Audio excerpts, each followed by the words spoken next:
Alors, bienvenue dans cette vidéo. Et dans cette vidéo, on va voir ensemble deux choses. On va voir l'importance du positionnement. Donc, l'importance du positionnement, c'est la manière dont vous allez finalement vous présenter, de la manière dont vous allez vous placer par rapport au marché existant. Donc, comment vous allez placer vos produits, vos services ou vous-même votre image de marque par rapport au marché existant. Et on va voir ensuite comment définir son avatar client. Alors, ce qu'il faut savoir, c'est que le positionnement, c'est ce qui fait 95, voire 99% de la réussite d'une activité. Alors, c'est vrai dans les business physiques, c'est encore plus vrai sur Internet, parce que sur Internet, contrairement au physique, les gens ont très très peu d'interaction humaine, donc vous ne pouvez pas, par exemple, répondre à leurs questions comme vous pourriez dans une boutique physique, et donc ils ne peuvent pas avoir de réponse personnalisée. Et c'est pour ça qu'en fait, il faut que le positionnement sur Internet soit particulièrement travaillé pour que ce soit évident pour les gens que votre produit est fait pour eux. Quand vous avez bien fait votre positionnement de produit, votre positionnement de marque, de service, etc., eh bien finalement, votre produit doit être attractif pour votre prospect cible, donc pour le prospect que vous visez, que vous avez profilé entre guillemets parce qu'il correspond à une catégorie spécifique, et il doit être répulsif pour toutes les autres personnes. Donc si votre produit s'adresse à une femme qui veut perdre du poids et qui est végane, eh bien quand il arrive sur votre site, quand il arrive sur votre page Facebook, quand vous lui présentez, enfin quand vous lui envoyez un email, l'email doit lui parler à lui, mais par contre s'il ne correspond pas à votre profil de client cible, enfin d'avatar client, eh bien ça doit ne pas ça doit vraiment être répulsif pour lui. Donc c'est ces deux choses qu'on va voir ensemble dans cette vidéo. C'est une partie qui est très importante parce que quelles que soient les techniques, stratégies marketing que vous pouvez avoir, que vous pouvez maîtriser, si vous n'avez pas bien travaillé votre positionnement et que vous n'avez pas bien fait ce travail de définir votre avatar client, eh bien forcément ça va coincer et forcément vous aurez des problèmes en termes de conversion et donc en termes de chiffre d'affaires. Alors dans l'exemple ici, j'ai pris, alors c'est vraiment parce que je pense que c'est un produit qui peut parler à tout le monde, j'ai pris l'exemple d'un produit de perte de poids, enfin alors, un produit de perte de poids. C'est un produit, vous savez, c'est les poudres qu'on consomme dans des shakers, donc on peut utiliser en programme de perte de poids. Donc dans ce cas-là, on va l'utiliser en remplacement d'un repas, mais qu'on peut aussi utiliser en termes de prise de masse, puisque si on le prend en plus de son alimentation habituelle, ça va nous faire des calories. Enfin, je suis pas du tout spécialiste, mais des protéines en plus, etc., etc. Et donc on va prendre de la masse, d'accord? Donc dans mon exemple, alors c'est un produit donc, qui fait la perte de poids, la prise de masse qui se prend en shaker, un produit en poudre.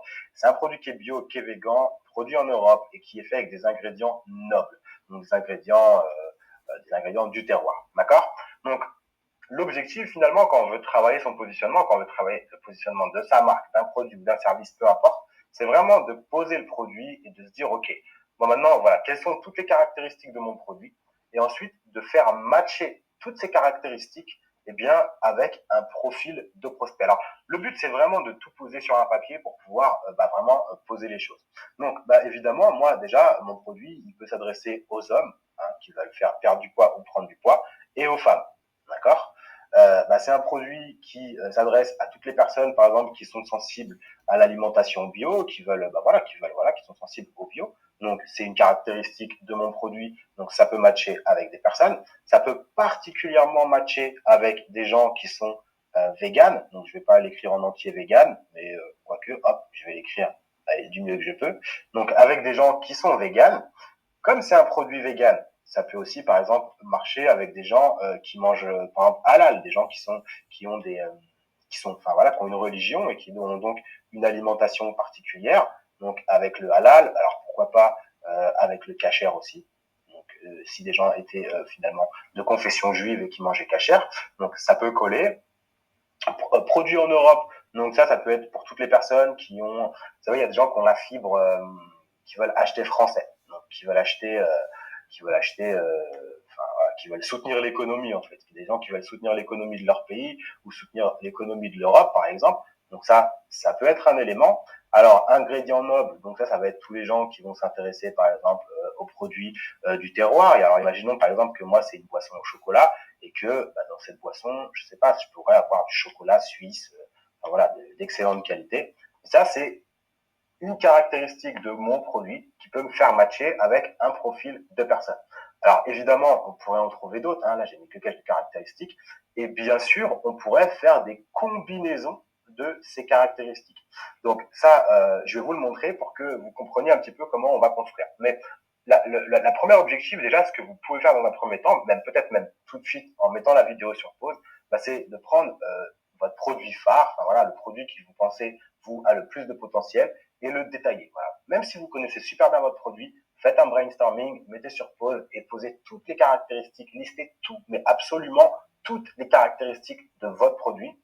Et l'objectif, c'est qu'en fonction de ces caractéristiques, faites-moi une longue liste de profils qui pourraient finalement matcher, qui font en fait que ce produit est bien pour ce profil spécifique parce que X.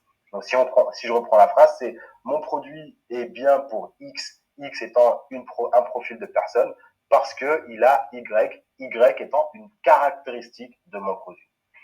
Alors maintenant, si on continue l'exemple, eh bien, comme je vous disais, on peut avoir, en fait, une fois qu'on a bien détaillé ces caractéristiques et donc finalement des profils isolés, eh bien, on peut faire des combinaisons de profils. Et là, on va commencer à dresser, finalement, on va commencer à aller vers l'avatar client parce qu'on va commencer à adresser des profils précis. Par exemple, imaginons moi que je vise un homme qui soit non sportif, qui veut perdre du poids et qui, en règle générale, a une mauvaise hygiène de vie. Alors, eh bien, évidemment, moi, je sais que mon produit peut matcher avec lui, avec son profil, avec son besoin, mais ça va être important pour vraiment lui donner la sensation que le produit est fait pour lui, c'est de le faire matcher à 100%, de créer une réelle compatibilité entre les deux produits. Donc là, je vous prends un autre exemple. Alors là, cette fois, j'ai pris l'exemple d'un homme qui serait un compétiteur donc en musculation, de confession musulmane et qui souhaiterait faire une prise de masse. Donc, par exemple, imaginons qu'il préparait une compétition ou quelque chose comme ça. Et alors pour aller à l'extrême, j'ai pris une femme qui est végane, qui elle veut juste maintenir son poids et qui a une vie saine. Donc voilà, elle a vraiment une vie saine et elle met de la valeur sur sur comment elle nourrit son corps. D'accord? Donc là finalement, on est face à trois profils différents qui ont finalement chacun une problématique différente et surtout, ils veulent tous avoir un résultat qui est complètement différent. D'accord? Donc, comme ils ont une problématique différente et un résultat qui est différent, enfin, chacun a sa propre problématique et chacun souhaite avoir le propre résultat, et bien, finalement, on pourrait penser que c'est seule une solution personnalisée, enfin, c'est ce qu'ils peuvent penser, voilà. Ils ont un profil particulier, donc il faudrait quelque chose de personnalisé. Le truc, c'est que moi, mon produit, c'est un bon produit. Okay, et je sais qu'il répond aux problématiques de tous ces gens-là, mais j'ai vraiment envie de le faire matcher. Donc, je vous donne un exemple. Un homme non sportif qui veut perdre du poids, qui a une mauvaise hygiène de vie, c'est quelqu'un qui, voilà, peut-être qui mange au McDo, etc. Et voilà, moi, comment je lui présenterai mon produit? Je dirais, moi, mon produit, écoute, voilà, c'est un produit qui est sain, c'est un produit, voilà, qui est bio, etc., végan, machin, mais ça, on sait que ça l'intéresse pas. Par contre, par rapport à son style de vie, ce qui peut l'intéresser, c'est que, grâce à ce produit-là, finalement, il va pas avoir réellement de contraintes. Moi, je vais lui dire, voilà, avec ce produit-là, t'as pas besoin de faire du sport, t'as pas besoin de changer tes habitudes alimentaires. La seule chose que tu as à faire, c'est de remplacer un de tes repas par jour par un shaker. Donc, tous les jours, tu prendras un sachet avec le shaker. Tu vas voir, c'est du chocolat, c'est bon, c'est très très bon. Et puis voilà, tu peux, enfin voilà, si tu as envie d'obtenir des résultats, faut que tu t'investisses un peu. Et la seule chose que tu as à faire, c'est ça. Sinon, le reste du temps, t'as pas besoin de changer tes habitudes alimentaires, t'as pas besoin de te mettre à faire du sport. Donc là, voilà, lui, je lui présenterai mon produit par rapport à son profil à lui, par rapport à ses problèmes, par rapport aux résultats qu'il souhaite, etc., etc. Maintenant, si je m'adressais à lui, eh bien, lui, c'est un compétiteur. Donc là, par exemple, je rentrerai plus dans les caractéristiques de mon produit. Je dirais, voilà, il y a tant de protéines, tant de machin. C'est un produit qui est végan. Donc, c'est un produit qui colle complètement avec tes habitudes alimentaires qui sont liées à ta religion. Voilà, enfin, vous voyez ce que je veux dire? Donc, en l'occurrence, encore une fois, je ferai matcher les caractéristiques produits. Et même chose pour ma petite dame qui est ici. Je dirais, voilà, ce produit, machin, il est végan, etc. C'est même chose. Donc là, je serai un petit peu sur le même principe pour lui dire qu'il suffit de remplacer juste un repas. Donc voilà, l'objectif finalement, vous l'avez compris maintenant, c'est de faire matcher votre produit avec le profil des gens. Donc vous n'avez plus besoin de pousser le produit, mais vous poussez le résultat que vont obtenir les gens. Voilà, regarde ce que tu vas avoir, regarde ce que tu vas obtenir, etc. C'est cool, c'est simple, machin. Et pour arriver à faire matcher le problème, ou le résultat que souhaite votre client avec votre produit, eh bien, il faut d'abord avoir identifié son profil et donc fait le travail préalable de lister lister toutes les caractéristiques et donc tous les bénéfices de votre produit. Une fois que vous avez fait ça, bien, du coup, on va commencer à pouvoir travailler des avatars clients. Puisque vous avez vu là, on a des profils spécifiques. Donc, je vais vous montrer une fois que vous avez identifié en faisant des combinaisons, une fois que vous avez identifié des profils spécifiques qui vous plaisent et qui vous paraissent, voilà, un bon profil, enfin, potentiel pour faire un bon prospect potentiel, eh bien, je vais vous montrer comment on va travailler les avatars clients. Alors, ce fichier, c'est un fichier avatar client et c'est ce document que j'envoie systématiquement à tous mes clients avant de travailler avec eux, donc que ce soit sur la publicité Facebook, sur la gestion de page Facebook, quelle que soit la campagne de marketing qu'on va faire sur le web. Donc, c'est un fichier qui, vous allez voir, pose pas mal de questions, donc vous aurez accès, vous allez voir, vous pourrez le télécharger directement dans la formation. Et ce fichier permet de bien brainstormer et de se poser les bonnes questions et d'avoir finalement, voilà, de faire le travail d'essayer de mieux se mettre à la place de son client, faire preuve d'empathie, parce que pour pouvoir vendre quelque chose à quelqu'un, c'est très important de savoir qui il est, quelles sont ses habitudes. Donc si on prend un petit peu le document, notamment en haut, alors moi j'aime bien faire ça, c'est donner un nom à son avatar client. Donc un avatar client, pour que ce soit clair, c'est le profil de votre client idéal. Donc par exemple, si vous voulez travailler peu et que vous voulez générer beaucoup de revenus, enfin voilà, en fonction de votre activité, enfin voilà, vous avez des contraintes de vie, que vous voulez travailler peu parce que vous voulez vouloir aller chercher vos enfants à l'école, etc.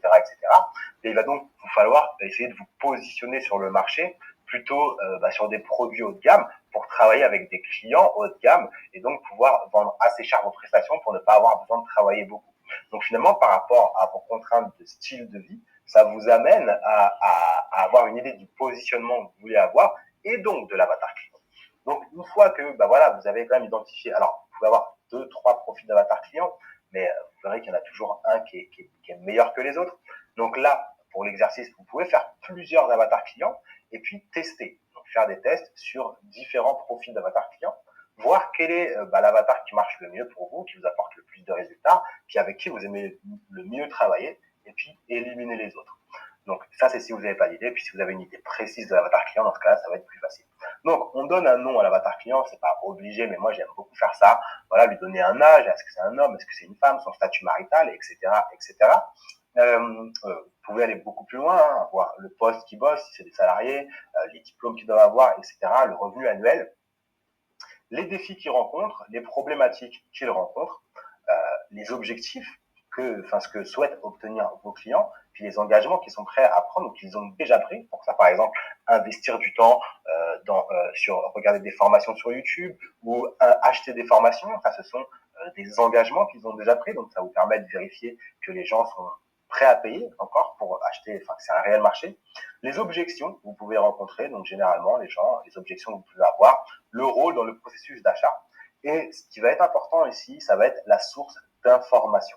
Donc, notamment, quand on va vouloir travailler le ciblage, etc., ça va être important de bien savoir ce à quoi s'intéresse votre prospect cible, quels sont les livres qu'il lit, les magazines, les sites sur lesquels il va, les personnalités qu'il suit, les pages Facebook, etc., etc. Donc, ce document, c'est bien de prendre le temps de le remplir, de brainstormer, même si vous mettez un petit peu de temps, même si vous le faites en 2 fois, même si ça vous prend 2 jours pour bien le remplir, prenez le temps de bien le remplir, de bien prendre du temps, parce que vous allez voir que c'est des éléments qui vont être essentiels pour la suite. Et puis, si vous avez du mal à le remplir parce que vous connaissez pas, ça voudrait dire que vous connaissez pas très très bien votre marché. Et dans ce cas-là, c'est l'occasion de faire des recherches. Donc, pourquoi pas aller dans les forums. Donc, si imaginons que vous vous adressiez à des photographes, par exemple, allez voir dans les forums, dans les groupes de photographes, sur Google, tapez sur Google des éventuelles questions, comment gagner de l'argent quand on est photographe indépendant, etc. Pour essayer de trouver quels sont les contenus auxquels eux ils sont exposés, quelles sont les questions qu'ils posent, regardez les commentaires, regardez les questions, etc. Mais l'objectif, c'est vraiment d'essayer de mieux connaître son marché pour savoir concrètement, comment se mettre à sa place, savoir ce qu'il veut, savoir ce qu'il voit, savoir ce qu'il aime, savoir ce qui l'énerve, pour ensuite être à même de mieux lui vendre. Mieux on connaît son marché, mieux vous serez capable d'avoir de bons résultats. Vous allez le voir, ça a un vrai impact sur les taux de conversion. Donc moi voilà, je vous laisse faire ça et puis je vous retrouve dans la prochaine vidéo.